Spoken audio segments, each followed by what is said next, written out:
ஆண்டவரும் அருமை இரட்சகருமாகிய இயேசு கிறிஸ்துவின் நாமத்தில் உங்களை வாழ்த்தி வரவேற்கிறேன். எனக்கு அருமையான தேவனுடைய அன்பு பிள்ளைகளே, இந்த நாளிலும் வேதமில்லா வாழ்வு, வேதனையின் வாழ்வு என்ற தலைப்பிலே நாம் சத்தியத்தை கற்றுக்கொள்ளப் போகிறோம். ஏசாயா தீர்க்கதரிசியின் புஸ்தகம் 42 அதிகாரம் 21 வசனத்தின் கடைசி வரிகளை வாசிக்கிறேன். கர்த்தர் வேதத்தை முக்கியப்படுத்தி அதை மகிமை உள்ளதாக்குவார்.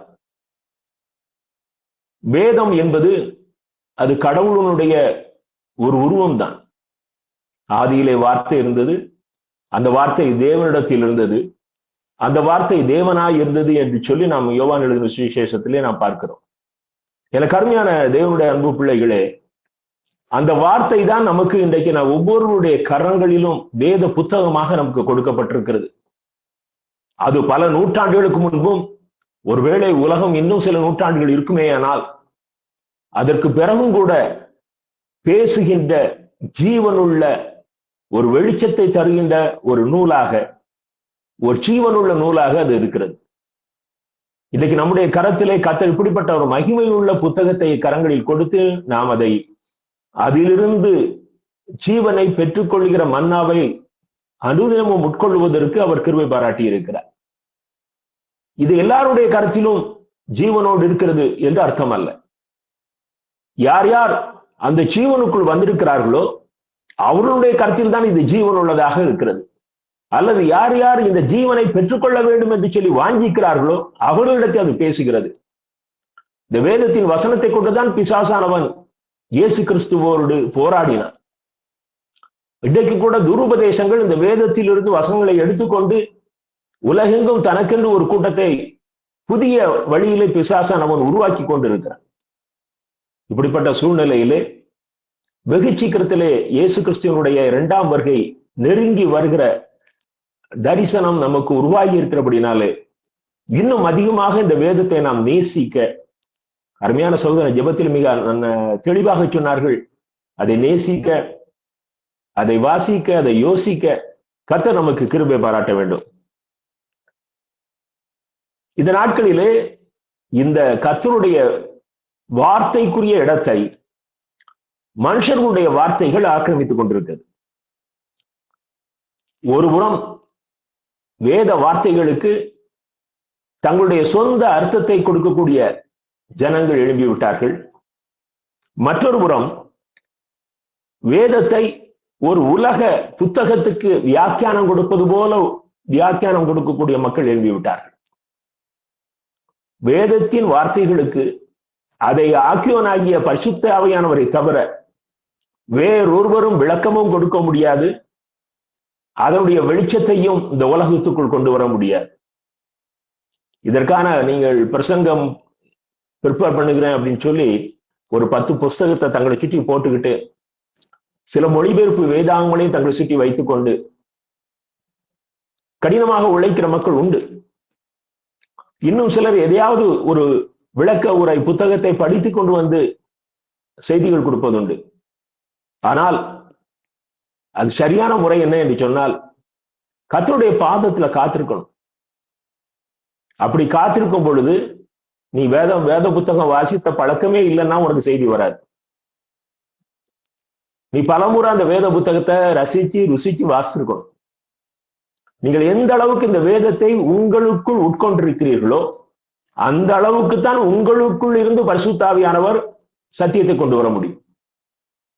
வேத புத்தகத்தை படிக்கும் பொழுது அதற்கு ஒத்த வசனங்கள் ஆவியானவர் உங்களுடைய இருதயத்தில் கொண்டு வருவார். அப்படி கொண்டு வரும் பொழுதுதான் அதனுடைய ஆழமான சத்தியத்தை நீங்கள் கற்றுக்கொள்ள முடியும். எனக்கு அருமையான தேவனுடைய அன்பு பிள்ளைகளே, 1 மணி நேரம் ஒரு செய்தி கேட்பது நான் கர்த்தருடைய பாதத்தில் இருந்து விட்டேன் என்று சொல்லி கணக்கெடுப்பதற்காக அல்ல. இந்த நாளிலே ஆவியானவர் என்னோடு என்ன பேசினார், நான் எதில் குறைவுள்ளவனாக இருக்கிறேன், நான் எதில் வளர வேண்டும் என்கிற ஒரு ஆசையை நமக்குள் உருவாக்குவதுதான், என்கிற ஒரு தெளிவான ஒரு சிந்தனையை நமக்கு உருவாக்குவதுதான் இந்த செய்தியினுடைய நோக்கம். சங்கீதம் 19:7 நமக்கு நன்றாக தெரிந்த ஒரு வசனம், கர்த்தருடைய வேதம் குறைவற்றதும் ஆத்துமாவை உயிர்ப்பிக்கிறதுமா இருக்கிறது. இது குறைவில்லாதது, இது பரிபூர்ணமானது. இது செத்து இருக்கிற அல்லது செயலற்று இருக்கிற ஆத்துமாவுக்கு ஜீவன் கொடுக்கிறது. சில நேரங்கள்ல அதிகமான குழப்பங்கள் அல்லது அதிகமான ஒரு பிரஷர் நம்முடைய இருதயத்துல வரும் பொழுது நீங்க இந்த வேத புத்தகத்தை கொஞ்ச நேரம் படிக்க ஆரம்பிங்க. சாதாரணமா வாசிக்க கூடாது, நல்லா புரிந்து கொள்ளணும். ஒரு ஆர்வத்தோட கர்த்தர் எனக்கு கொடுத்திருக்கிறது என்று சொல்லி நீங்கள் படிக்க ஆரம்பிப்பீர்களே, ஆனால் ஆவியானவர் உங்களோடு பேச ஆரம்பிப்பார். இந்த செய்தியை நான் தயார் செய்துவிட்டு நான் என் பக்கத்தில் இருந்த ஒரு புத்தகத்தை படித்துக் கொண்டிருந்தேன். எனக்கு சில நேரம் ஒரு கிரீன் சிக்னல் அப்படிதான் ஆவியானவர் கொடுப்பார். அதுல அருமையான ஒரு சகோதரன் எலியாஸ் அப்படிங்கிற ஒரு அருமையான சகோதரர், அவர் எழுதிய ஒரு கட்டுரை அதுல இருந்தது. நான் இந்த செய்திக்கும் அதுக்கும் எனக்கு அந்த 4 வரிகளை உங்ககிட்ட வாசிக்கணும்னு நான் விரும்புறேன். ஏன்னா அதை வாசித்தோன்னா எனக்குள்ள ஒரு பயங்கர சந்தோஷம். ஆவியானவர் இந்த செய்தியை அவர் அங்கீகரித்து விட்டார் என்று சொல்லி நான் கர்த்தருக்குள் விசுவாசிக்கிறேன்.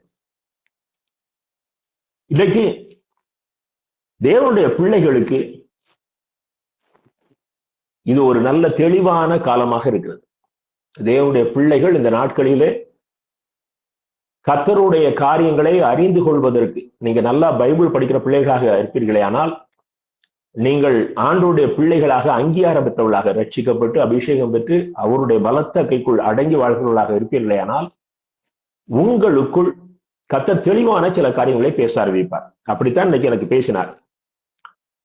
எவ்விதம் இவர்களுக்கு மாத்திரம் கஷ்டங்கள் உற்பத்தியாகிறது தெரியுமா?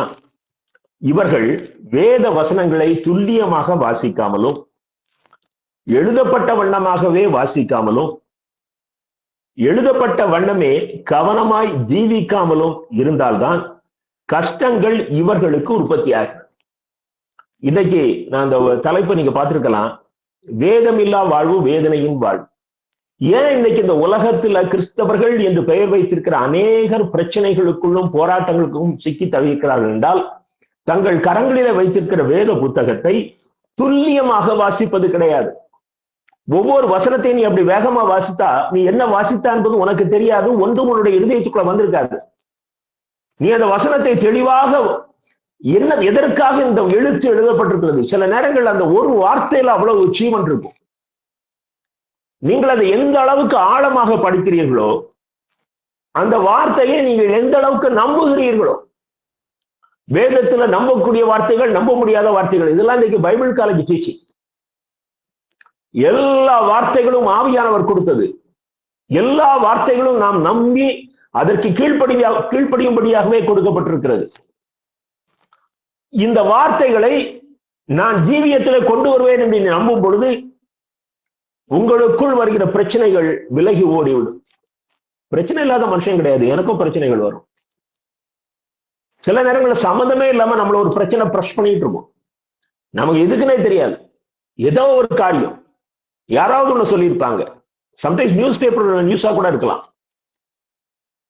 ஆனால் இந்த வேதத்தை படிக்கும் பொழுது இந்த வெளிச்சத்துல அந்த இருள் நம்மை விட்டு விலகிவிடும். சில நேரங்களில் பிசாசானவன் தந்திரமாக நமக்குள் அந்த இருளை கொண்டு வர முயற்சிக்கும். ஆகையினால்தான் இந்த தலைப்பு, கர்த்தர் எனக்கு கொடுத்த தலைப்பு, வேதம் இல்லை என்று சொன்னால் அப்படிப்பட்ட வாழ்க்கை வலி நிறைந்த வாழ்க்கை, அது வேதனை நிறைந்த வாழ்க்கை. நீங்கள் எரேமியா தீர்க்கதரிசியின் புஸ்தகம் 23ஆம் அதிகாரம் 16ஆம் வசனத்தை பாருங்கள். எரேமியா 23:16. உங்களுக்கு தீர்க்க தரிசனம் சொல்லுகிற தீர்க்கதரிசிகளின் வார்த்தைகளை கேளாதிருங்கள், அவர்கள் உங்களை வீண் பெருமை கொள்ளும்படி செய்கிறார்கள்.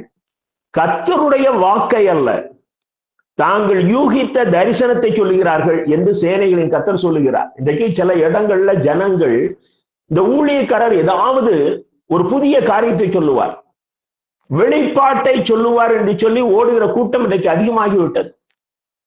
ஆனால் எங்கே கர்த்தருடைய வார்த்தை சொல்லப்படுகிறதோ அந்த இடத்துக்கு வருகிற கூட்டம் குறைந்து விட்டது.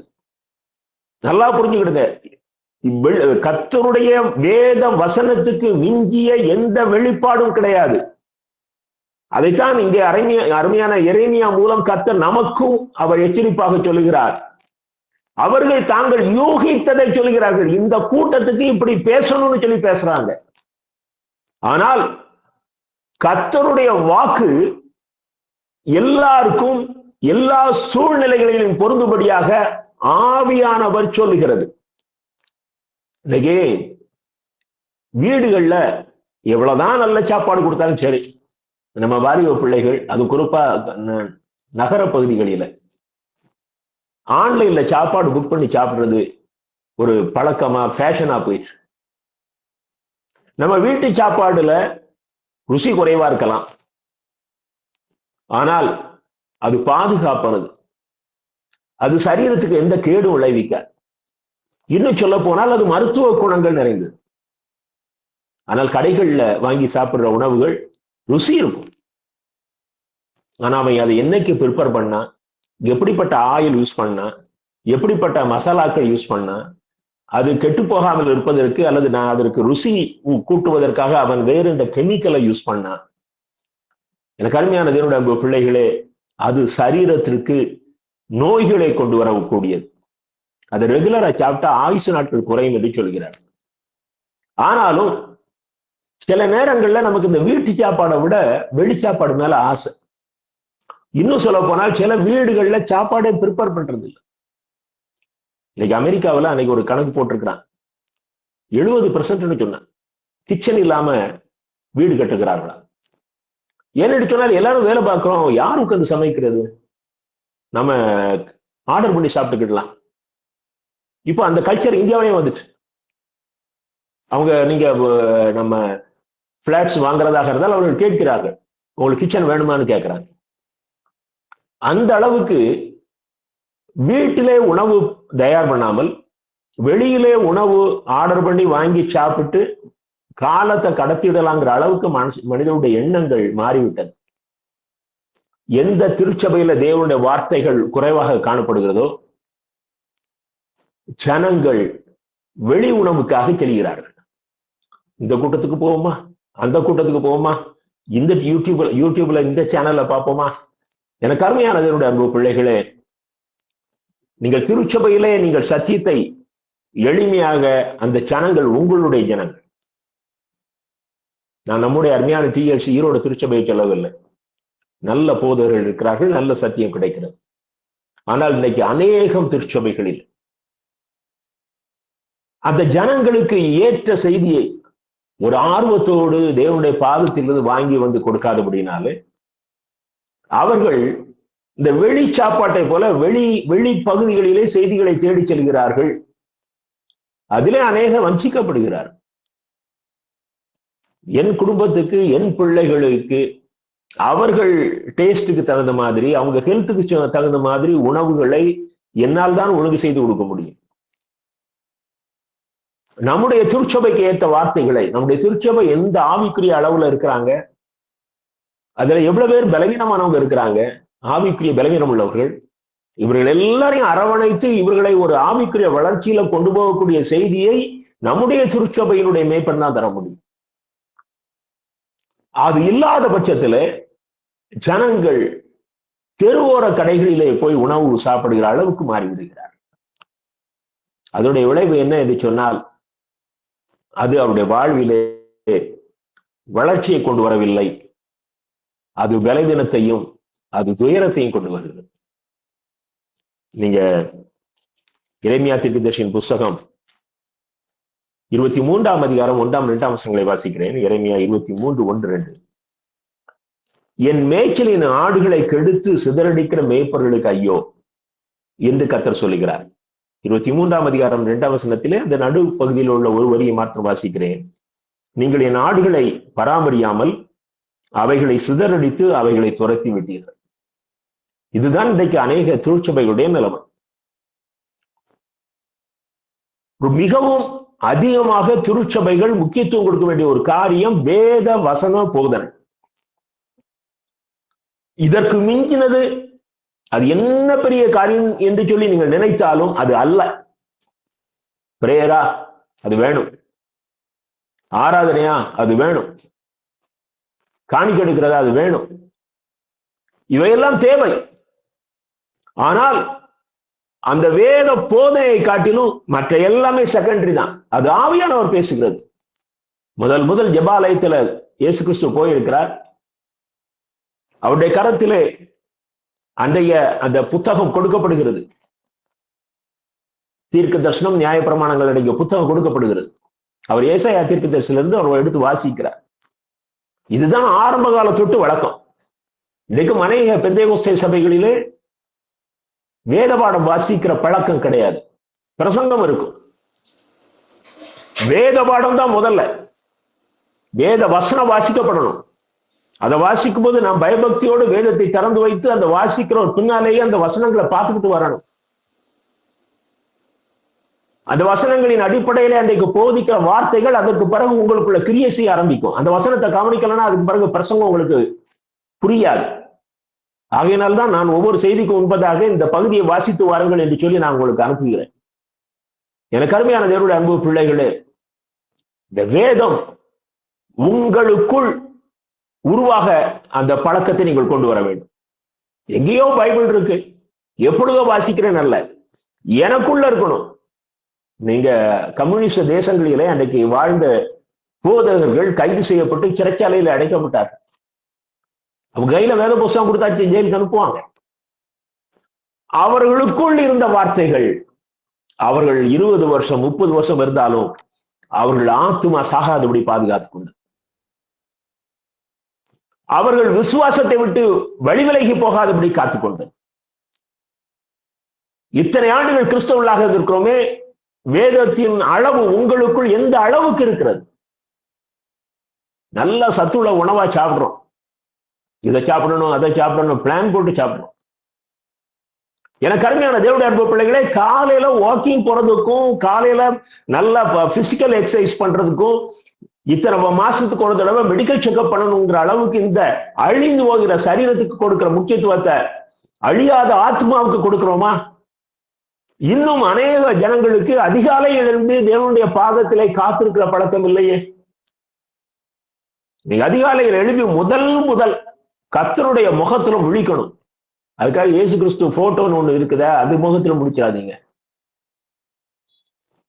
வேத புத்தகத்தை திறந்து வைத்து நல்லா பிரஷ் பண்ணிட்டு முகத்தை ஃப்ரெஷ் ஆகி அந்த புத்தகத்தை திறந்து வைத்து நீங்கள் ஒரு கிரமமாக வாசிக்கிற பழக்கம் இருக்கணும். இன்னைக்கு எந்த பகுதியை வாசிக்க வேண்டும் என்று வாசிக்கும் பொழுது கர்த்தர் அந்த நாளை உங்களுக்கு ஆசீர்வதித்து தருவார். அது ஒரு மகிமைய நாளாக உங்களுக்கு இருக்கும். ஒரு புதிய ஆசீர்வாதத்தை நீங்கள் அனுபவிப்பீர்கள். நீங்க பாருங்க, சத்தியம் இல்லாத இடத்துல என்ன நடக்குன்னு சொல்லி வெளிப்படுத்தின விசேஷம் 2ஆம் அதிகாரம் 14, 15 வசனங்களை பாருங்கள். வெளிப்படுத்தல் 2, 14, 15. பெருகமு சபையில அங்கே ஆவியானவர் சொல்கிறதை பாருங்கள்.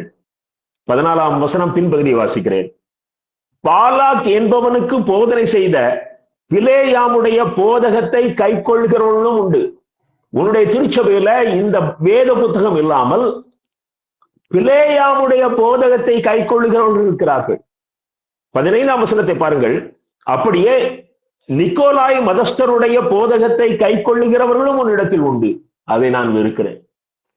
எந்த திருச்சபையில் ஆவிக்குரிய போதனைகள் குறைந்து வருகிறதோ அப்பொழுது இந்த ஜனங்கள் வெளியே போய் கற்றுக்கொண்ட காரியங்கள் உள்ளே ஊடுருவ ஆரம்பிக்கும்.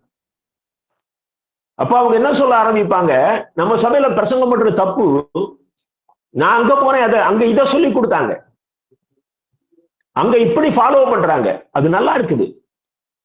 இப்படித்தான் அன்றைக்கு பெர்கமு சபையில நிக்கோலாய் மதஸ்தருடைய போதனைகள் நுழைந்தது, பிலேயாமுடைய போதனைகள் நுழைந்தது. எனக்கு அருமையான தேவனுடைய அன்பு பிள்ளைகளே, திருச்சபை வளர வேண்டுமானால் அங்கு வேதமும் அந்த வேதத்தின் வார்த்தைகள் அதிகமாக பேசப்பட வேண்டும். அந்த வார்த்தைகள் அலசி ஆராயப்பட வேண்டும். நான் மூளை அறிவிலே நடக்கிற காரியத்தை சொல்லவில்லை. பைபிள் ஸ்டடி நாங்க பைபிள் டெஸ்ட் வைக்கிறோம், அது எல்லாரும் வைக்கிறாங்க, வைங்க, அது தப்பு இல்லை. ஆனால் வேதத்தை ஆவியானுடைய துணையோடு படிக்கிற அனுபவத்தை நான் சொல்லுகிறேன். அது திருச்சபையில் இருக்கிற ஒவ்வொருவரும் தனித்தனியாக அந்த காரியத்தை செய்ய வேண்டும். திருச்சபை பிரசங்க பீடத்தில் ஏறுகிறவர்கள் அப்படிப்பட்ட அனுபவத்தோடு வருகிறவர்களாக இருக்க வேண்டும். வேதம் இல்லாத இடத்திலே வேறு போதனைகள் நுழைந்துவிடும். எசேக்கியேல் தீர்க்கதரிசியின் புஸ்தகம் 23ஆம் அதிகாரம் 27 முதல் 29 முடிய உள்ள வசனங்களை பாருங்கள்.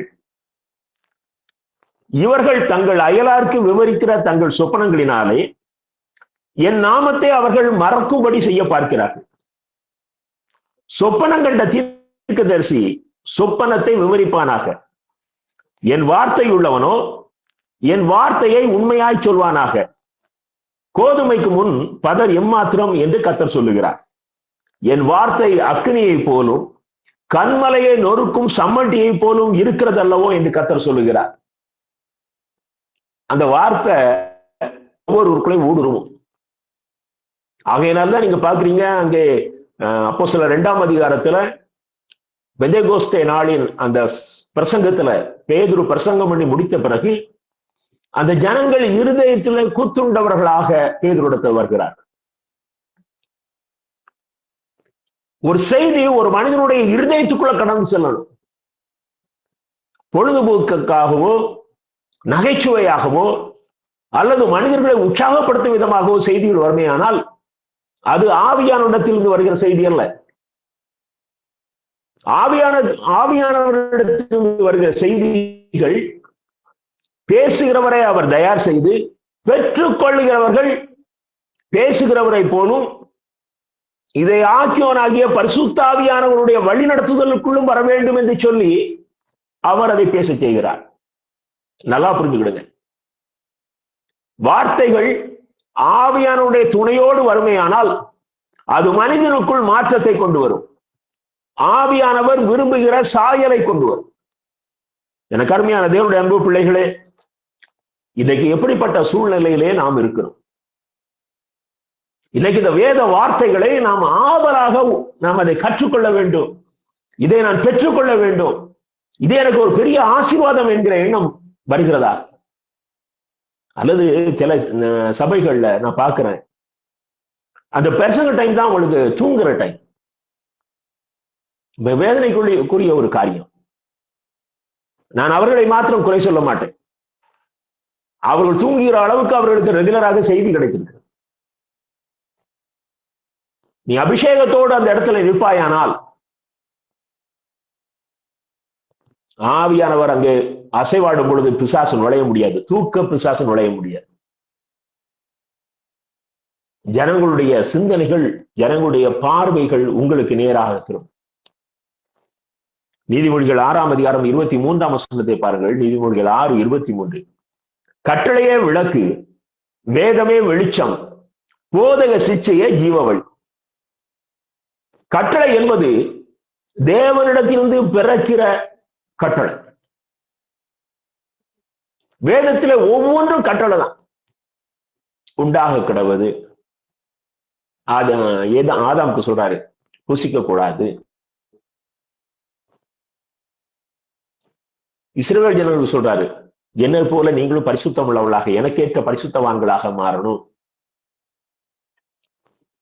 ஒவ்வொரு கட்டளையும் தேவனிடத்திலிருந்து வருகிறது. ஏனென்று சொன்னால் அந்த கட்டளைகள் தான் மனிதனை உருவாக்குகிறது. அவரு சாலமோன் ஞானி மிக அழகாக சொல்கிறார் பாருங்கள். கட்டளையே விளக்கு, வேதமே வெளிச்சம்.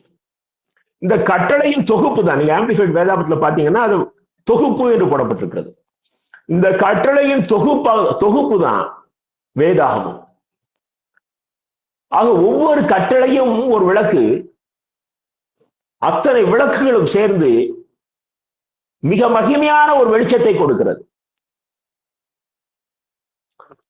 இதற்குள் இருந்து பிறக்கிற போதனை தான் ஜீவ வழியை, நித்தியமாக வாழப்போகிற ஜீவ வழியை ஒவ்வொரு மனிதனுக்கும் காட்டுகிறது.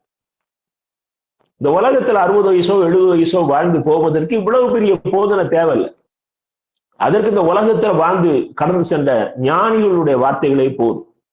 அதான் டைரி எழுதுறாங்களே, வெண்டைக்காயில என்ன சத்து இருக்குது, பீர்க்கங்காயில என்ன சத்து இருக்குது, எந்த அரிசியை சாப்பிடலாம், எத்தனை இட்லி சாப்பிடலாம், இதெல்லாம் இன்னைக்கு புதிய கருத்துக்களை எழுத ஆரம்பிச்சுட்டாங்க. இந்த உலகத்துல 70 வயசு வரைக்கும் வாழ்றதுக்கு அது போதும். ஆனால் இங்கே போதக சிக்ஷையை ஜீவ வழி என்று சொன்னால் ஒரு மனிதனை பரலோகத்துக்குரியவனாக மாற்றுவதற்கு, பரலோக வாசியாக அந்த பாதையிலே வழி நடத்துவதற்கு ஒரு கண்டிப்பான போதனை தேவையே. அது இந்த வேத புத்தகத்தில் இருந்துதான் கிடைக்கும். இன்றைக்கு கண்டிப்பான போதனை ஜனங்களுக்கு கசப்பாகி போன காலம். ஆவியானவர் நீ வாழணும்னு விரும்புறார், நீ நித்திய நித்தியமா வாழணும்னு விரும்புறார். வேத புத்தகத்துக்குள் இருக்கிற அத்தனை கண்டிப்புகளும் ஒரு மனிதன் நித்தியத்தில் இறைவனோடு, கடவுளோடு, இயேசுவோடு வாழ வேண்டும் என்பதற்காக எழுதப்பட்ட வார்த்தைகள். எனக்கு அருமையான தேவனுடைய அன்பு பிள்ளைகளே, முதலாவதாக நாம் பார்ப்போம், இந்த வேத புத்தகம் அதிகாரமும் வல்லமையும் நிறைந்த வார்த்தை. இந்த வேத புத்தகம் அதிகாரமும் வல்லமையும் நிறைந்த வார்த்தை. இதெல்லாம் நமக்கு சொந்தங்க. இந்த வார்த்தை உனக்கு சொந்தமாகும் போது உனக்குள்ள ஒரு அதிகாரம் வரும். சில நேரங்கள்ல என்ன சில பிரச்சனைகள் அழுத்தும் பொழுது, என் பிரச்சனையை என்னை விட்டு போ என்று சொன்னால் அந்த பிரச்சனை என்னை விட்டு போகுது. நம்ம அறியாமல் சில பலவீனங்கள் வரும் பொழுது, என் பலவீனத்தின் ஆவியை என்னை விட்டு போ என்று சொன்னால் அது போகிறது. இந்த விசுவாசத்தை இந்த வேத புத்தகம் உனக்கு கொடுக்கிறது. ஏனென்று சொன்னால் அப்படிப்பட்ட ஒரு வாழ்க்கையை தான் இயேசு கிறிஸ்து இந்த உலகத்துல வாழ்ந்து நமக்கு முன்மாதிரியாக கொடுத்திருக்கிறார். மத்தேயு 7ஆம் அதிகாரம் 28ஆம் வசனத்தை பாருங்கள். மத்தேயு 7:28. இயேசு இந்த வார்த்தைகளை சொல்லி முடித்த போது, அவர் வேதபாரகரை போல் போதியாமல் அதிகாரமுடையவராய் அவர்களுக்கு போதித்தபடியால் ஜனங்கள் அவருடைய போதகத்தை குறித்து ஆச்சரியப்பட்டார்கள். அதுவரைக்கும் வேதபாரகருடைய பிரசங்கங்களை ஜனங்கள் கேட்டார்கள். அது ஜனக்கூட்டத்தை இழுப்பதற்கான பிரசங்கமாக இருந்ததை ஒழிய அது அவர்களுக்குள் எழும்பிய ஒரிஜினாலிட்டி கிடையாது. அது ஒரு ஆர்டிபிஷியல் மெசேஜ். ஆனால் இங்கே கர்த்தர் பேசும் பொழுது ஒரு அதிகாரமும் வல்லமையும் அந்த செய்தியில வருகிறது. ஏன் இன்னைக்கு அந்த செய்தியில அதிகாரமும் வல்லமையும் இருக்கணும் அப்படின்னா, நீங்கள் எந்த அளவுக்கு ஒரு ரிசல்ட், இன்னைக்கு நம்ம முன்னால கூடியிருக்கிற கூட்டத்தில் நமக்கு ரிசல்ட் வேணும். இந்த ஜனங்கள் பரலோகத்துக்கு ஆயத்தம் பண்ணணும். அதுதான் ரிசல்ட். அப்போ அந்த இடத்துக்குள்ள செயல்படுகிற ஆவிகளை கட்ட வேண்டுமானால் பிரசங்கப்படத்திலிருந்து ஒரு அதிகாரம் உள்ள வல்லமை உள்ள வார்த்தை வரணும். அதைதான் அந்த மலை பிரசங்கத்தினுடைய நிறைவிலே அந்த ஜனங்கள் சொல்லுகிற வார்த்தை, அவர் வேதபாரகரை போல் போதியாமல் அதிகாரமுடையவராய் போதிக்கிறாரே. எனக்கு அருமையான தேவனுடைய அன்பு பிள்ளைகளே, கர்த்தருடைய வார்த்தை நமக்கு அதிகாரத்தை தருகிறது. கர்த்தருடைய வார்த்தையை கையில வச்சுக்கிட்டு பயப்படக்கூடாது. அந்த வார்த்தை கையில இருக்கும் பொழுது, இந்த உலகத்தில் நான் தான் அதிபதி என்று சுத்துகிற அந்த உலகத்தின் அதிபதியாகிய சாத்தானை வெற்றி சிறப்பதற்கு இந்த வார்த்தை நமக்கு பலன் கொடுக்கிறது. அவனை மேற்கொள்வதற்கு நமக்கு இது பலன் கொடுக்கிறது. நீங்க எரேமியா தீர்க்கதரிசியை கர்த்தர் ஊழியத்துக்கு அழைக்கிறார். எரேமியா 1ஆம் அதிகாரம் 6ஆம் வசனம் முதல் 10ஆம் வசனம் முடிய குறித்துக் கொள்ளுங்கள். நான் 7ஆம் வசனத்திலே ஒரு வரியை வாசிக்கிறேன். நான் உன்னை அனுப்புகிற எல்லாரிடத்திலும் போய் நான் உனக்கு கட்டளையிடுகிறவைகளை எல்லாம் நீ பேசுவாயா. தேவன் சொல்றாரு, நீ அவர்களுக்கு பயப்பட வேண்டாம். 8ஆம் வசனத்துல நீ அவர்களுக்கு பயப்பட வேண்டாம். 9ஆம் வசனத்துல பாருங்க, இதோ என் வார்த்தைகளை உன் வாயில் வைக்கிறேன். என்ன அருமையான ஒரு பலம் கொடுக்கிற நம்பிக்கையின் வார்த்தைகள் பாருங்க. நான் உனக்கு கட்டளையிடுகிறவைகளை எல்லாம் நீ பேசுவாயாக. நீ உன் முன்னால் நிற்கிற கூட்டத்துக்கு பயப்பட வேண்டாம். அங்க ராஜா உண்டு, அங்கு பிரபுக்கள் உண்டு, அங்கு ராஜாவுடைய சேனை உண்டு, மூப்பர்கள் உண்டு, ஞானிகள் உண்டு. நீ யாருக்கும் பயப்படாத. நான் உனக்கு கட்டளையிடுகிறவைகளை எல்லாம் பேசுவாயாக. இதோ என் வார்த்தைகளை உன் வாயில் வைக்கிறேன். நீ உன் சொந்த வார்த்தையை பேச மாட்டான், என் வார்த்தையை உன் வாயில வைப்பேன். அவன் சொல்றான், நான் சிறுவனாய் இருக்கிறேன் என்கிறான். அதற்கு அவனை பலப்படுத்தும்படியாக கர்த்தர் சொல்கிற வார்த்தை.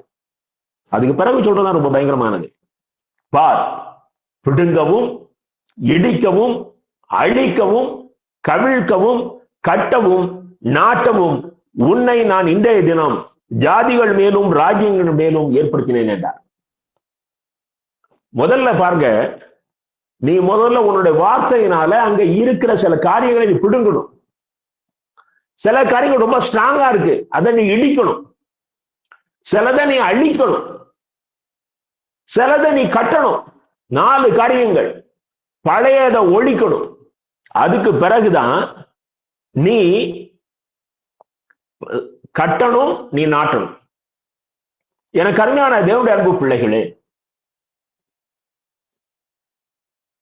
ஒரு காரியத்தை, ஒரு தேசத்திலே ஒரு மாற்றத்தை கொண்டு வர வேண்டும் என்ற தரிசனத்தோடு கர்த்தர் ஒரு மகனை தாயின் கற்பத்தில் இருக்கும் பொழுதே அவர் தெரிந்து கொண்டு கற்பத்திலேயே அபிஷேகித்து அவர் ஊழித்துக் கொண்டு வர்றார். என்ன அருமையான ட்ரைனிங் பாருங்க. நீ பிடுங்கணும், இடிக்கணும், அழிக்கணும், கவிழ்க்கணும். இந்த 4 காரியங்களும் முடிந்த பிறகு நீ கன்ஸ்ட்ரக்ஷன் ஆரம்பிக்கணும், கட்டணும். நீ அதற்கு பிறகு நாட்டணும். திருச்சபைகளுக்குள் தேவனுடைய வார்த்தைகள் இந்த காரியங்களை ஒவ்வொரு வாரமும் செய்யணும். புதிதாக வருவார்கள். ஆவிக்குரிய வளர்ச்சியிலும் கொஞ்சம் வளர்ந்தவர்கள், அதிகம் வளர்ந்தவர்கள், வளர்ந்து கொண்டிருக்கிறவர்கள், பலதரப்பட்ட மக்கள் இருப்பார்கள். சிலருக்கு கட்டணும், சிலருக்கு இடிக்கணும், சிலருக்கு கவிழ்க்கணும். எனக்கு அருமையான தேவனுடைய அன்பு பிள்ளைகளே, இதை செய்கிறவர்கள் அதிகாரமும் வல்லமையும் மிக்க வார்த்தைகளிலே உரிமை உள்ளவர்களாக இருக்கணும். அந்த வார்த்தைகளிலே உரிமை உள்ளவர்களாக இருக்கணும். யாருக்கோ எழுதியதிலே உனக்கு உரிமை கிடையாது. உனக்கு எழுதின சொத்து பத்திரத்தில் தான் உனக்கு உரிமை. அப்போ இந்த வார்த்தைகளை நீ உனக்கு உரிமையாக எடுத்துக்கொண்ட பிறகுதான் நீ இந்த போதனைக்குள் வர முடியும். எனக்கு அருமையானவர்களே, எரேமியா 25ஆம் அதிகாரம் 13ஆம் வசனத்தை பாருங்கள். நான் அந்த தேசத்துக்கு விரோதமாக உரைத்த என் வார்த்தைகளை, நல்லா கவனிங்க. நாம் தேவனுடைய வார்த்தைகளை பேசும் பொழுது அங்கே ஒரு யுத்தம் நடக்குது. என்ன யுத்தம்? சாத்தானுடைய பிடியில் இருக்கிற சில ஜனங்கள் அந்த கூட்டத்தில் உட்கார்ந்து இருக்கிறாங்க. இன்னும் சாத்தானிடத்திலிருந்து பரிபூர்ணமாக விடுதலை பெறாத ஜனங்கள் இருக்கிறார்கள். ஆகவே இந்த வார்த்தை யுத்தம் சாத்தானுக்கு விரோதமாக இருக்கணும். அதனாலதான் கர்த்தர் சொல்லும் பொழுது நீ இந்த தேசத்துக்கு விரோதமாக பிரசங்கி என்று சொல்லி யோனாட்ட சொல்றாரு. நீ நினிவேக்கு விரோதமாக பிரசங்கி என்றால் நினிவேயை பிடித்து வைத்திருக்கிற அந்த சாத்தானுக்கு விரோதமாக பிரசங்கி. இங்கே எரேமியா சொல்லுகிறார், நான் அந்த தேசத்துக்கு விரோதமாக உரைத்த என் வார்த்தைகள். இன்னுமாக எரேமியா 26ஆம் அதிகாரம் 12ஆம் வசனத்தை பார்ப்பீர்களேயானால், எல்லா வார்த்தைகளையும் இந்த ஆலயத்துக்கும் இந்த நகரத்துக்கும் விரோதமாக தீர்க்க தரிசனம் சொல்ல கர்த்தர் என்னை அனுப்பினார். அங்கே ஒரு ஆலயம் இருக்கிறது, அதையும் பிசாசு தான் கையில வச்சிருக்கிறான். அந்த ஆலயம் இருக்கிற நகரத்தையும் பிசாசு தான் கையில வச்சிருக்கிறான். அப்போ அந்த ஆலயத்துக்கும் அந்த நகரத்துக்கும் விரோதமாக தீர்க்க தரிசனம் சொல்லணும். இது அதிகாரம் இல்லாமல் எப்படி இந்த காரியம் நடக்கும்? எனக்கு அருமையான தேவனுடைய அன்பு பிள்ளைகளே, இந்த வேத புத்தகம் கர்த்தர் அவருடைய பிள்ளைகள் கையிலே கொடுத்த அதிகாரமும் வல்லமையும் உள்ள ஒரு ஆயுதம். மத்தேயு 8ஆம் அதிகாரம் 16ஆம் வசனத்தை பாருங்கள். மத்தேயு 8ஆம் அதிகாரம் 16ஆம் வசனத்திலே இயேசு கிறிஸ்து செய்கிற ஒரு அற்புதத்தை பாருங்கள். அஸ்தமனமான போது பிசாசு பிடித்திருந்த அநேகரை இயேசுவினிடத்திலே கொண்டு வந்தார்கள். அவர் அந்த ஆவிகளை தமது வார்த்தையினாலே துரத்தி பிணியாளிகளை எல்லாரையும் சுஸ்தமாக்கினார். தமது வார்த்தையினாலே துரத்தி. எனக்கு என் அன்புக்குரிய தேவனுடைய பிள்ளைகளே, இந்த வார்த்தை பிசாசின் கட்டுகளில் இருக்கிற பிள்ளைகளுக்கு விடுதலையை கொடுக்கிற ஒரு வார்த்தை. இத வல்லமை உள்ளவர்கள், தேவனிடத்திலே உரிமை பெற்ற பிள்ளைகள் அதை பயன்படுத்தணும். நான் வெறுமனே இதை அபிஷேகம் பெற்றவர்கள் ரட்சிக்கப்பட்டவர்கள் என்று சொல்லவில்லை. தேவனிடத்திலே உரிமை பெற்றவர்கள். நீ தேவனிடத்துல எவ்வளவு நேரம் செலவு பண்ற? நீ தேவனுடைய பாதத்துல எவ்வளவு நேரம் உட்கார்ந்து இருக்கிற? இந்த வார்த்தை எனக்கு எழுதி கொடுத்த பத்திரங்கிற உரிமையான உணர்வு உனக்குள்ள வருகிறதா? அப்படிப்பட்டவர்கள் அந்த வார்த்தையை உபயோகிக்க முடியும். இரண்டாவதாக நாம் பார்ப்போம், இந்த வார்த்தை கண்டித்து திருத்துகிற வார்த்தை. இது ஏதோ ஒரு பொழுதுபோக்காக உற்சாகப்படுத்துகிற அல்லது ஆசீர்வாதத்தை வழங்குகிற ஒரு வார்த்தை அல்ல. இது ஒரு மனிதனை கண்டித்து திருத்துகிற வார்த்தை. இந்த வார்த்தைக்குள்ள அப்படிப்பட்ட வல்லமை இருக்கிறது. வார்த்தைக்கு கீழ்ப்படியாதவனுடைய வாழ்க்கையிலே குழப்பங்கள் தான் மிஞ்சும். வார்த்தைக்கு பின்னணியிலே இருக்கும் ஆசீர்வாதங்களை அப்படிப்பட்டவன் அனுபவிக்க முடியாது. அப்போ இந்த வார்த்தைக்கு அவன் கீழ்ப்படியணும். அப்போதான் அவனுக்குள்ள ஒரு மாற்றம் வரும். ஆகையினால்தான் இந்த வார்த்தை ஒரு மனிதனை கண்டித்து அவனை பூரணமான கர்த்தருக்கு உரியவனாக அது மாற்றும். நீங்க பரிசுத்த ஆவியானவரை குறித்து இயேசு கிறிஸ்து சொல்லும் பொழுது என்ன சொல்றார்? யோவான் 16:8 அவர் வந்து பாவத்தை குறித்தும் நீதியை குறித்தும் நியாய தீர்ப்பை குறித்தும் கண்டித்து உணர்த்துவார். அது உணர்த்துவார்னு போட்டிருக்கலாமே. நீங்கள் அதிலே தவறுதலான சிந்தனைகள் வைத்திருக்கிறீர்கள், அல்லது அதை விட்டு நீங்கள் வெளியேறி இருக்கிறீர்கள். நீங்க பாவத்துக்குள்ளே இருக்கிறீங்க. ஐயா, நீ அதுக்குள்ள இருந்தா நீ அழிஞ்சு போவான்னு சொன்னா அது கண்டிப்பு. நீ அதுக்குள்ள இருந்து வெளியே வா என்பது ஒரு உணர்வு, உன்னை உணர்த்துகிற வார்த்தை. சோ அழிவையும் சொல்லணும், வெளியே வருவதையும் உனக்கு சொல்லணும். இதுதான் கண்டித்து உணர்த்துவது.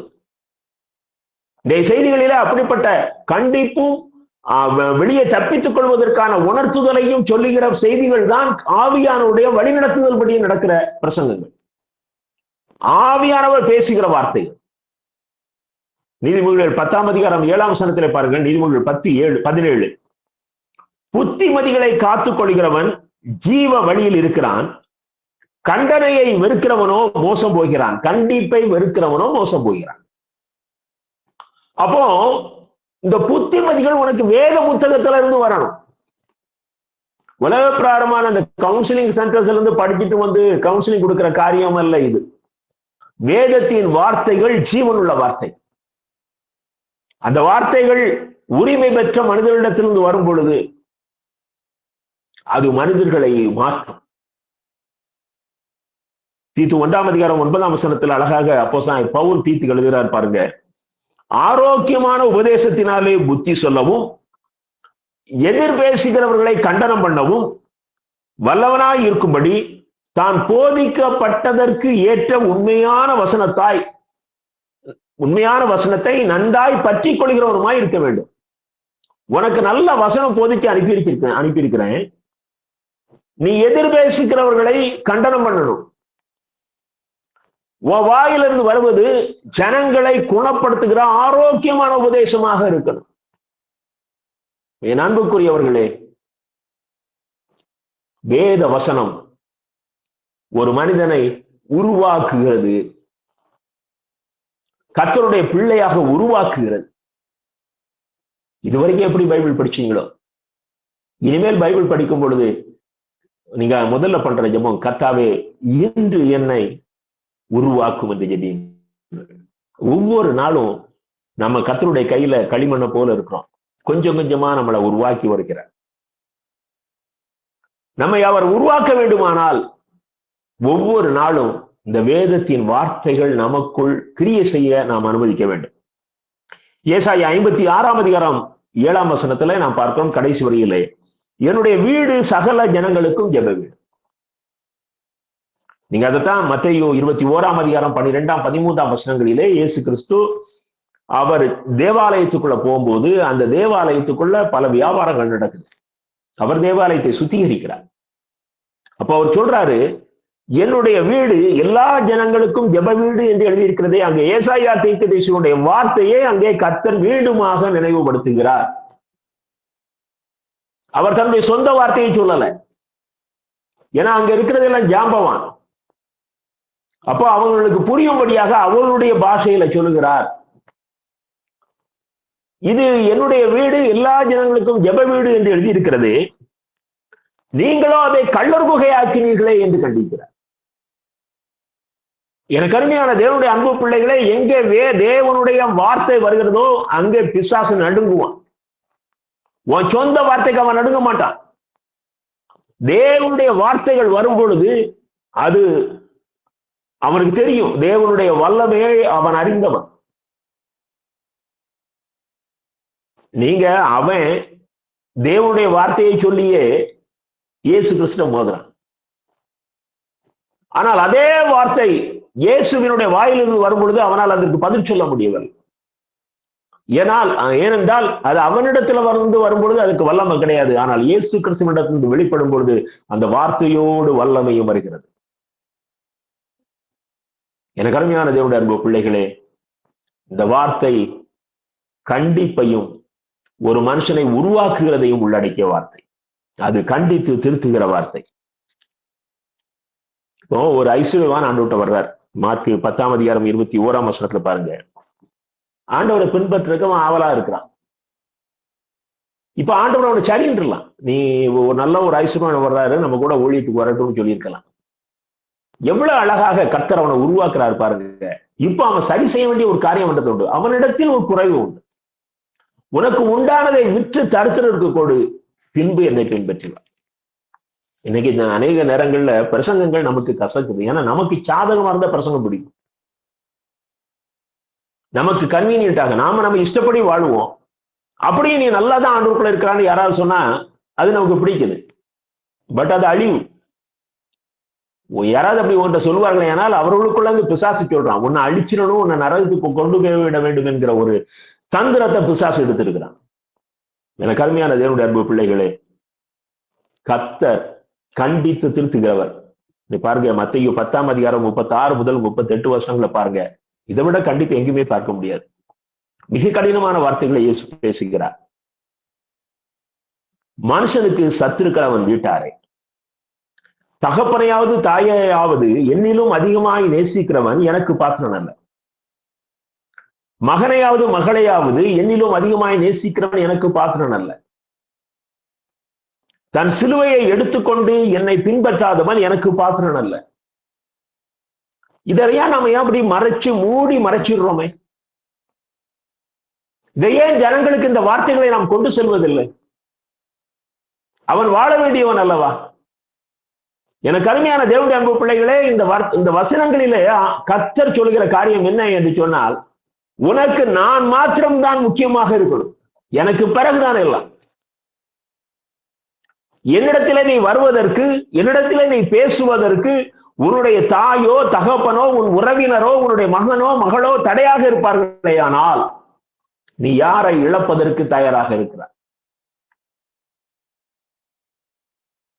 என் அன்பு தேவனுடைய பிள்ளைகளே, இன்னைக்கு எல்லா இடங்களிலையும் வெள்ளக்காரன் கட்டின கோயில், வெள்ளக்காரன் கட்டின பில்டிங் சொல்றாமே, இவை எல்லாவற்றையும் இழந்து, தன்னுடைய உடைமைகளை இழந்து, தன்னுடைய சொத்துக்களை இழந்து இன்றைக்கு நமக்கு வந்ததினால இத்தனை தலைமுறைகளாக நாம் கிறிஸ்தவர்களாக இருக்கிறோம்.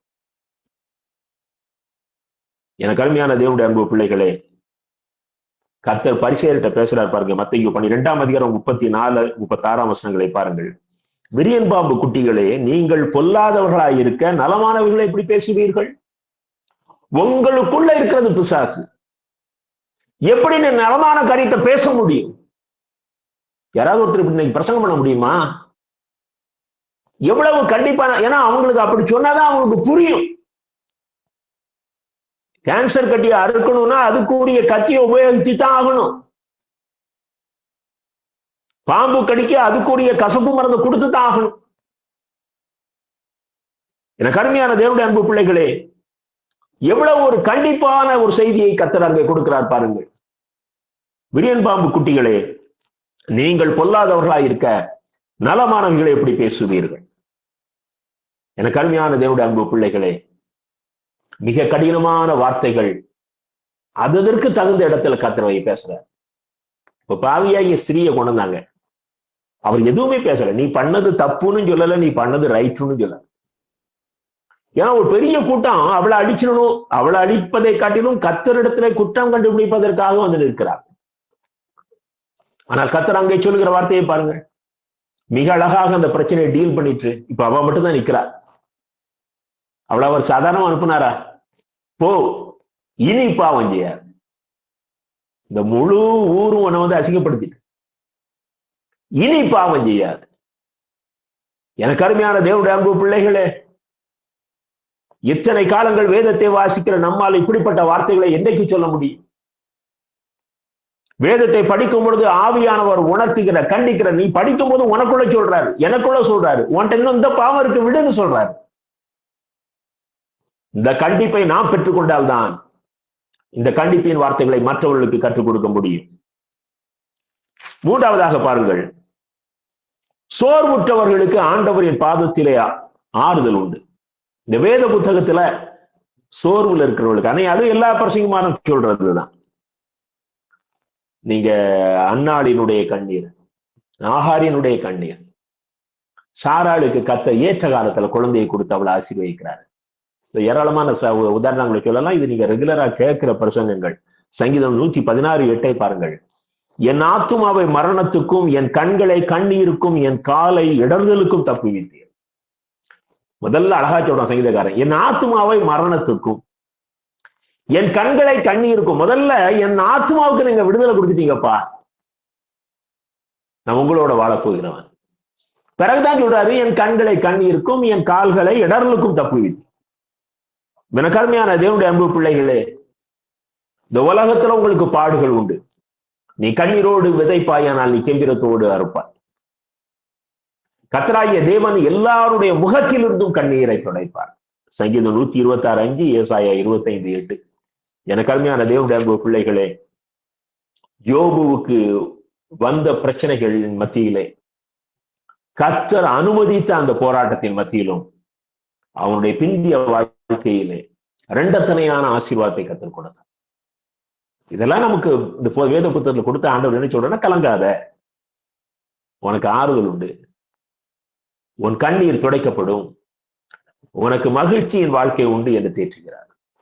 அதிகாரம் உள்ள வார்த்தை, கண்டித்து திருத்துகிற வார்த்தை, ஆறுதலை தருகிற வார்த்தை, மரணத்தை குறித்த நிச்சயத்தை கொடுக்கிற வார்த்தை.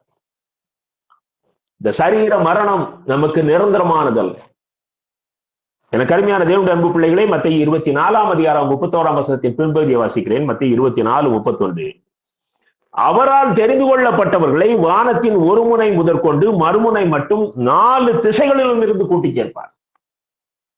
எவ்வளவு ஒரு நம்பிக்கை! அவரால் தெரிந்து கொள்ளப்பட்டவர்களை இந்த உலகத்தின் 4 திசைகளிலும் இருந்து கூட்டி கேட்பாரு. அமெரிக்காவில் ரட்சிக்கப்பட்ட பிள்ளைகள், இங்கிலாந்து தேசத்தில் ரட்சிக்கப்பட்ட பிள்ளைகள், இங்க ஆஸ்திரேலியா, எல்லா திசைகளிலும் இருந்து கூட்டி கேட்பாரு. எப்படிப்பட்ட ஒரு நம்பிக்கையின் வார்த்தை! இத மனுஷர்கள் எனக்கு வெளிப்படுது, நான் நரகத்தை பார்த்தேன், மோட்சத்தை பார்த்தேன், இதெல்லாம் நீ நம்பாத. 3ஆம் வானம் வரைக்கும் ஒருவன் போனான் என்று தான் பவுல் கூட சொல்றான். அது நான் என்று கூட சொல்லாம யோசிக்கிறான். ஏன்னா அந்த வார்த்தையை பிடிச்சுக்கிட்டு இவன் டைவர்ட் ஆயிடக்கூடாதுன்னு நினைக்கிறான். கர்த்தருடைய வார்த்தை பாருங்க. அப்போஸ்தலனாகிய பவுல் 1 தெசலோனிக்கேயர் 4ஆம் அதிகாரம் 16, 17 வசனங்களிலே இயேசு கிறிஸ்துவுடைய வருகையை குறித்து சொல்லும் பொழுது மிக அழகாக சொல்லுகிறார். ஏனெனில் கர்த்தர் தாமே ஆரவாரத்தோடும் பிரதான தூதனுடைய சத்தத்தோடும் தேவ எக்காலத்தோடும் வானத்திலிருந்து இறங்கி வருவார். அப்பொழுது கிறிஸ்துவுக்குள் மரித்தவர்கள் முதலாவது எழுந்திருப்பார்கள். பின்பு உயிரோடு இருக்கும் நாமும் கர்த்தருக்கு எதிர்கொண்டு போக மேகங்கள் மேல் அவர்களோட கூட ஆகாயத்தில் எடுத்துக்கொள்ளப்பட்டு இவ்விதமாய் எப்பொழுதும் கர்த்தருடனே கூட இருப்போம். என்ன நம்பிக்கை வார்த்தை! இதற்கு பிறகு ஒரு அருமையான வாழ்க்கை உண்டு என்பதை வேத புத்தகத்திலே அநேக புத்தகங்களிலே, தானியேல்ல சொல்றாரு, ஏசாயா தீர்க்கதரிசியின் புத்தகத்துல சொல்றாரு, செப்பனியால சொல்றாரு. ஒவ்வொரு புத்தகத்திலும் இங்கொண்டு அங்கொன்றுமாக ஆவியானவர் எழுதி வைத்து, நீ கலங்காத, நீ இந்த உலகத்துக்குரிய உரிய ஆசீர்வாதத்தை மாத்திரம் உயர்ந்தது என்று எண்ணி ஓடாதே, அது பிசாசினுடைய தந்திரம். உனக்கு நிச்சயமாக வாழக்கூடிய ஒரு காரியத்தை நான் எழுதி இருக்கிறேனே, அதை நீ விசுவாசி. உனக்கு இந்த உலகத்துல அதிகாரத்தையும் வல்லமையும் தருகிற வார்த்தை. இந்த வார்த்தை அநேகரை கண்டித்து திருத்துகிற வார்த்தை, கண்ணீரோடு துயரத்தோடு இருக்கிறவர்களை ஆறுதல் படுத்துகிற வார்த்தை, நிச்சயத்தை, எதிர்காலத்தை குறித்த, மரணத்துக்கு பிறகு ஒரு வாழ்க்கை உண்டு என்கிற நிச்சயத்தை கொடுத்து நமக்கு சொல்லுகிற ஒரு வார்த்தை. எனக்கு அருமையான தேவனுடைய அன்பு பிள்ளைகளே, யோவான் 5ஆம் அதிகாரம் 39ஆம் வசனத்தை பாருங்கள். யோவான் 5:39. வேத வாக்கியங்களை ஆராய்ந்து பாருங்கள், அவைகளால் உங்களுக்கு நிச்சய ஜீவன் உண்டு என்று எண்ணுகிறீர்களே, என்னை குறித்து சாட்சி கொடுக்கிறவர்கள் அவைகளே. என் அன்பு தேவனுடைய பிள்ளைகளே, கடைமுறைக்கு வேத புத்தகத்தை வாசிக்காதீங்க, அதை விரும்பி வாசியுங்கள், அதை நேசித்து வாசியுங்கள். இந்த உலகத்துல உங்க கையில கிடைச்சிக்க பெரிய சொத்து அதுதான். இன்றைக்கும் 5000 மக்கள், 15000 மக்கள், சில இடங்கள்ல 3 லட்சம் மக்கள், 16 லட்சம்லாம் இருக்கிறாங்க. இந்த வேதாமத்தை டிரான்ஸ்லேட் பண்ற குரூப்புகள். அந்த பிரேயர் பாயிண்ட் எனக்கு தினசரி வரும், ஆகையினால நான் இதை தெளிவா அறிஞ்சிருக்கிறேன். அப்போ அந்த ஜனங்கள் இடத்துல அந்த புதிய மொழிபெயர்ப்பு ஃபர்ஸ்ட் நியூ டெஸ்டமெண்ட் டிரான்ஸ்லேட் பண்றாங்க. அது அவங்க கையில கிடைச்ச உடனே அந்த ஜனங்கள் படிச்சுட்டு சொல்றாங்க, நாங்க இதுவரைக்கும் அவங்க அந்த பகுதியில பேசுகிற அந்த முக்கியமான மொழியில அது வரைக்கும் வேதத்தை படிச்சிருப்பாங்க. இப்ப அவங்க தாய்மொழியில படிக்கும்போது அவங்க என்ன சொல்றாங்கன்னா, எங்க தாய்மொழியிலையும் இயேசு பேசுறாரு, எங்க தாய்மொழியிலையும் கர்த்தர் பேசுகிறாரே என்னும் பொழுது அவங்களுக்குள்ள அந்த விசுவாசம் இன்னும் அதிகமாகுதான். எத்தனை ஆண்டுகளாக இந்த நம்முடைய தாய்மொழியில வேதாவும் நம்முடைய கரத்துல கொடுக்கப்பட்டிருக்கிறது. எந்த அளவுக்கு இதனுடைய மகிமையை நீங்கள் ருசித்திருக்கிறீர்கள். எனக்கு அருமையான தேவனுடைய அன்பு பிள்ளைகளே, வேதம் இல்லா வாழ்வு வேதனையின் வாழ்வு. வேதத்தை அறிந்து வாழ்கிற வாழ்க்கை இந்த உலகத்தால் தடை செய்ய முடியாத மகிழ்ச்சி நிறைந்த வாழ்க்கை. நீங்கள் எந்த வாழ்க்கையை நீங்க தெரிந்து கொள்ள போகிறீர்கள்? கர்த்தர் தாமே உங்களுக்கு நல்வழி காட்டுவாரா. ஆமென். கண்களை மூடி ஜெயிப்போம். அன்பின் ஆண்டவரே, இந்த நாளிலும் இந்த வார்த்தைகளை பெற்றுக்கொள்ளும்படியாக வந்த ஜனங்களை நீர் இந்த வார்த்தையின்படியே ஆசீர்வதிப்பீராக. இன்னைக்கு அவர்களுக்கு இந்த வார்த்தையின் மீது ஒரு அதிகாரத்தையும் வல்லமையும் கொடுங்கப்பா. யார் யாருக்காக அவர்கள் ஜெபிக்கிறார்களோ, இந்த வார்த்தையை சொல்லி ஜெபிக்கிறார்களோ, அங்கே அற்புதங்களும் அடையாளங்களும் நடக்கட்டும். யாரையாவது திருத்த வேண்டும் அல்லது தங்களுடைய பிள்ளைகளுக்கு அறிவுரை சொல்ல வேண்டும் என்கிற நோக்கத்தோடு இந்த வசனத்தை அவர்கள் உச்சரிக்கும் பொழுது அங்கே ஒரு உணர்த்துதல் ஏற்பட்டு அங்கே ஒரு மாற்றம் வரட்டும். அவர்கள் எதிர்பார்க்கிற பதில் கிடைக்கட்டும். என் அன்பின் ஆண்டவரே, சோர்வுட்ட நேரங்களில் இந்த வார்த்தைகள் அருமையான பிள்ளைகளை தேற்றட்டும். அவருடைய கண்ணீரை துடைக்கட்டும் அப்பா. எங்களுடைய மரணத்துக்கு பிறகு உள்ள வாழ்வை குறித்த ஒரு நிச்சயத்தை எங்களுக்கு தாரும். எங்களுக்குள் இருக்கிற அந்த இருதய குழப்பங்களை எல்லாம் எடுத்து போடுங்கப்பா. என் அன்பு தகப்பனே, நீர் எங்களோடு பேசியபடினாலே நாங்கள் நன்றி செலுத்துகிறோம். நாங்கள் ஒரு நாளிலே உம்மை முகமுகமாய் பார்ப்போம். அந்த மத்திய வானிலை பிரதான தூதனுடைய அந்த கால சத்தம் கேட்கும் பொழுது ஆண்டவரே, அது எங்களுடைய வாழ்க்கையிலே நடக்குமே. ஆனால் நாங்கள் அப்படியே உம்முடைய சன்னிதானத்துல வருவோம். அல்லது எங்கள் மரணத்திற்கு பிறகு வருமே. ஆனால் அந்த மரித்த பரிசுத்தவான்கள் வரிசையிலே நாங்களும் எழுப்புவோம் என்று சொல்லி விசுவாசிக்கிறோம். அப்படிப்பட்ட நிச்சயத்தை உம்முடைய வார்த்தையினாலே நீர் எங்களுக்கு தந்தபடினால் நன்றி சுவாமி. உடைய கருத்தில் எங்களை எல்லாரையும் தாழ்த்தி ஒப்புக் கொடுக்கிறோம். கர்த்தர் வழி நடத்துவீராக. இயேசு கிறிஸ்துவின் மூலம் வேண்டிக் கொள்கிறோம் பரமபிதாவே. ஆமென்.